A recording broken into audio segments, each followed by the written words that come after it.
जय भोलेनाथ। हर हर महादेव। भगवान भोलेनाथ की कृपा आप सभी पर बनी रहे। भगवान भोलेनाथ की महिमा अनंत है। जो भक्त श्रद्धा से उनकी कथा सुनते हैं उनके जीवन में सुख समृद्धि आती है। सोमवार व्रत कथा को सुनने से मनोवांछित फल की प्राप्ति होती है और भोलेनाथ जी की कृपा प्राप्त होती है। अतः आप सभी इस कथा को पूर्ण श्रद्धा के साथ सुनें और भगवान भोलेनाथ जी की कृपा प्राप्त करें। किसी नगर में एक धनी व्यापारी रहता था। दूर दूर तक उसका व्यापार फैला हुआ था। नगर के सभी लोग उस व्यापारी का सम्मान करते थे। इतना सब कुछ संपन्न होने के बाद भी वह व्यापारी बहुत दुखी था, क्योंकि उसका कोई पुत्र नहीं था, जिस कारण अपने मृत्यु के पश्चात व्यापार के उत्तराधिकारी की चिंता उसे हमेशा सताती रहती थी। पुत्र प्राप्ति की इच्छा से व्यापारी प्रत्येक सोमवार को भगवान शिव जी का व्रत करता था और पूजा किया करता था और शाम के समय शिव मंदिर में जाकर भगवान शिव जी के सामने घी का दीपक जलाया करता था।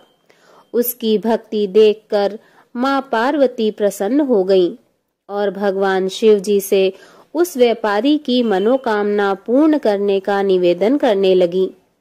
भगवान शिव जी बोले, इस संसार में सबको उसके कर्म के अनुसार फल की प्राप्ति होती है। जो प्राणी जैसा कर्म करते हैं उन्हें वैसा ही फल प्राप्त होता है।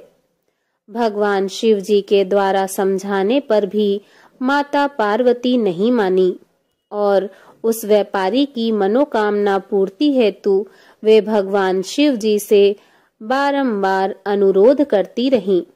अंततः माता के आग्रह को देखकर भगवान भोलेनाथ को उस व्यापारी को पुत्र प्राप्ति का वरदान देना पड़ा। वरदान देने के पश्चात भगवान भोलेनाथ माता पार्वती से बोले, आपके आग्रह पर मैंने पुत्र प्राप्ति का वरदान तो दे दिया, परंतु इसका यह पुत्र 16 वर्ष से अधिक समय तक जीवित नहीं रहेगा। उसी रात भगवान शिव जी उस व्यापारी के स्वप्न में आए और उसे पुत्र प्राप्ति का वरदान दिया और उसके पुत्र के 16 वर्ष तक जीवित रहने की बात बताई। भगवान के वरदान से व्यापारी को खुशी तो हुई, लेकिन पुत्र की अल्प आयु की चिंता ने उस खुशी को नष्ट कर दिया। व्यापारी पहले की तरह सोमवार के दिन भगवान शिव जी का विधिवत व्रत करता रहा। कुछ महीनों के बाद उसके घर एक अति सुंदर बालक ने जन्म लिया और घर में खुशियां ही खुशियां भर गईं। बहुत धूमधाम से पुत्र जन्म का समारोह मनाया गया, परंतु व्यापारी को पुत्र जन्म की अधिक खुशी नहीं हुई, क्योंकि उसे पुत्र की अल्प आयु के रहस्य का पता था। जब पुत्र 12 वर्ष का हुआ तो व्यापारी ने उसे उसके मामा के साथ पढ़ने के लिए काशी भेज दिया। लड़का अपने मामा के साथ शिक्षा प्राप्ति हेतु चल दिया।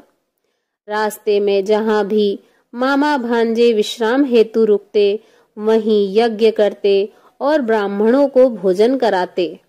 लंबी यात्रा के बाद मामा भांजे एक नगर में पहुंचे। उस दिन नगर के राजा की कन्या का विवाह था, जिस कारण पूरे नगर को सजाया गया था।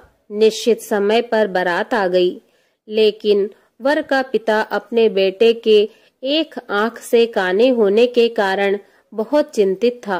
उसे भय था कि इस बात का पता चलने पर कहीं राजा विवाह से इनकार न कर दे, इससे उसकी बदनामी होगी। जब वर के पिता ने व्यापारी के पुत्र को देखा तो उसके मस्तिष्क में एक विचार आया। उसने सोचा, क्यों न इस लड़के को दुल्हा बनाकर राजकुमारी से विवाह करा दूं। विवाह के बाद इसको धन देकर विदा कर दूंगा और राजकुमारी को अपने नगर ले जाऊंगा। वर के पिता ने लड़के के मामा से इस संबंध में बात की। मामा ने धन मिलने के लालच में वर के पिता की बात स्वीकार कर ली। लड़के को दूल्हे का वस्त्र पहनाकर राजकुमारी से विवाह करा दिया। राजा ने बहुत सारा धन देकर राजकुमारी को विदा किया। शादी के बाद लड़का जब राजकुमारी के साथ लौट रहा था तो वह सच नहीं छिपा सका और उसने राजकुमारी की ओढ़नी पर लिख दिया, राजकुमारी, तुम्हारा विवाह मेरे साथ हुआ था। मैं तो काशी पढ़ने जा रहा हूँ और अब तुम्हें जिस नवयुवक की पत्नी बनना पड़ेगा वह कान्हा है। जब राजकुमारी ने अपनी ओढ़नी पर लिखा हुआ पढ़ा तो उसने काने लड़के के साथ जाने से इनकार कर दिया। राजा को जब ये सब बातें पता लगी तो उसने राजकुमारी को महल में ही रख लिया। उधर लड़का अपने मामा के साथ काशी पहुंच गया और गुरुकुल में पढ़ना शुरू कर दिया। जब उसकी उम्र 16 वर्ष की हुई तो उसने यज्ञ किया। यज्ञ के समाप्ति पर ब्राह्मणों को भोजन कराया और खूब अन्न वस्त्र दान किए। रात को वह अपने शयन कक्ष में सो गया। भगवान शिव के वरदान के अनुसार शयन अवस्था में ही उसके प्राण पखेरु उड़ गए। सूर्योदय पर मामा मृत भांजे को देखकर रोने पिटने लगा। आसपास के लोग भी एकत्र होकर दुख प्रकट करने लगे। लड़के के मामा के रोने विलाप करने के स्वर समीप से गुजरते हुए भगवान शिव और माता पार्वती जी ने भी सुने। माता पार्वती जी ने भगवान से कहा, हे प्राणनाथ, मुझे इसके रोने के स्वर सहन नहीं हो रहे हैं। आप इस व्यक्ति के कष्ट को अवश्य दूर करें। भगवान शिव जी ने माता पार्वती के साथ अदृश्य रूप से समीप जाकर देखा तो भोलेनाथ माता पार्वती से बोले, यह तो उसी व्यापारी का पुत्र है जिसे मैंने 16 वर्ष की आयु का वरदान दिया था। इसकी आयु पूरी हो गई है। माता पार्वती ने फिर भगवान शिव जी से निवेदन कर उस बालक को जीवन देने का आग्रह किया। माता पार्वती के आग्रह पर भगवान शिव जी ने उस लड़के को जीवित होने का वरदान दिया और कुछ ही पल में वह जीवित होकर उठ बैठा। शिक्षा समाप्त करके लड़का मामा के साथ अपने नगर की ओर चल दिया। दोनों चलते हुए उसी नगर में पहुंचे जहां उसका विवाह हुआ था।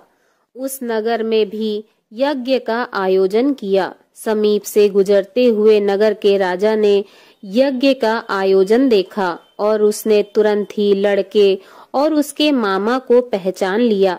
यज्ञ के समाप्त होने पर राजा मामा और लड़के को महल में ले आया और कुछ दिन उन्हें महल में रखकर बहुत सा धन वस्त्र आदि देकर राजकुमारी के साथ विदा कर दिया। इधर भूखे प्यासे रहकर व्यापारी और उसकी पत्नी बेटे की प्रतीक्षा कर रहे थे। उन्होंने प्रतिज्ञा कर रखी थी कि यदि उन्हें अपने बेटे की मृत्यु का समाचार मिला तो दोनों अपने प्राण त्याग देंगे। परंतु जैसे ही उसने बेटे के जीवित वापस लौटने का समाचार सुना तो वह बहुत प्रसन्न हुआ। वह अपनी पत्नी और मित्रों के साथ नगर के द्वार पर पहुंचा।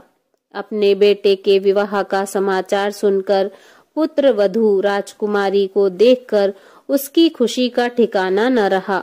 उसी रात भगवान शिव जी ने व्यापारी के स्वप्न में आकर कहा, हे श्रेष्ठी, मैंने तेरे सोमवार के व्रत करने और व्रत कथा सुनने से प्रसन्न होकर तेरे पुत्र को लंबी आयु प्रदान की है। पुत्र की लंबी आयु जानकर व्यापारी बहुत प्रसन्न हुआ।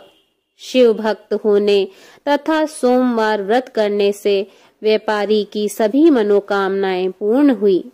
इसी प्रकार जो भक्त सोमवार का विधिवत व्रत करते हैं और व्रत कथा सुनते हैं, उनकी सभी इच्छाएं पूरी होती हैं। प्रेम से बोलिए जय भोलेनाथ। ओम नमः पार्वती पते हर हर महादेव। ओम जय शिव ओमकारा, प्रभु हर शिव ओमकारा, ब्रह्मा विष्णु सदा शिव, ब्रह्मा विष्णु सदा शिव, अर्धांगी धारा। ओम जय शिव ओमकारा। एकानन चतुरानन पंचानन राजे, स्वामी पंचानन राजे, हंसासन गरुणासन, हंसासन गरुणासन, वृषवाहन साजे। ओम जय शिव ओमकारा।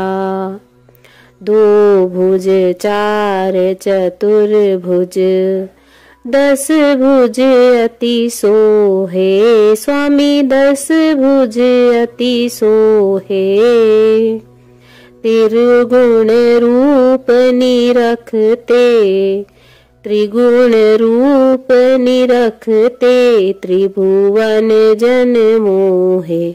ओम जय शिव ओमकारा।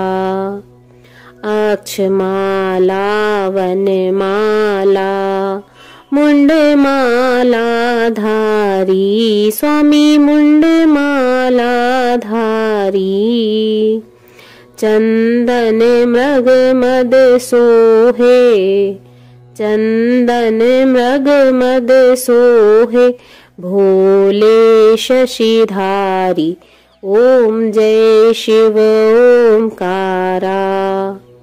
श्वेतांबर पीतांबर, बागांबर अंगे, स्वामी बाघांबर अंगे, सनकादिक गरुणादिक भूतादिक संगे।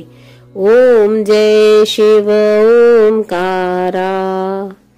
कर के मध्य कमंडल, चक्र त्रिशूल धरता, स्वामी चक्र त्रिशूल धरता, सुखकारी दुखहारी, सुखकारी दुखहारी, जग पालनकारी।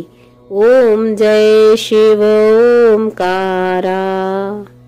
ब्रह्मा विष्णु सदा शिव, जानते अविवेका, स्वामी जानते अविवेका, प्रणवाक्षर में शोभित, प्रणवाक्षर में शोभित, ये तीनों एका। ओम जय शिव ओमकारा। त्रिगुण स्वामी जी की आरती जो कोई नर गाए, स्वामी प्रेम सहित गाए, कहत शिवानंद स्वामी, कहत शिवानंद स्वामी, सुख संपत्ति पाए। ओम जय शिव ओमकारा। ओम जय शिव ओमकारा। स्वामी हरे शिव ओमकारा।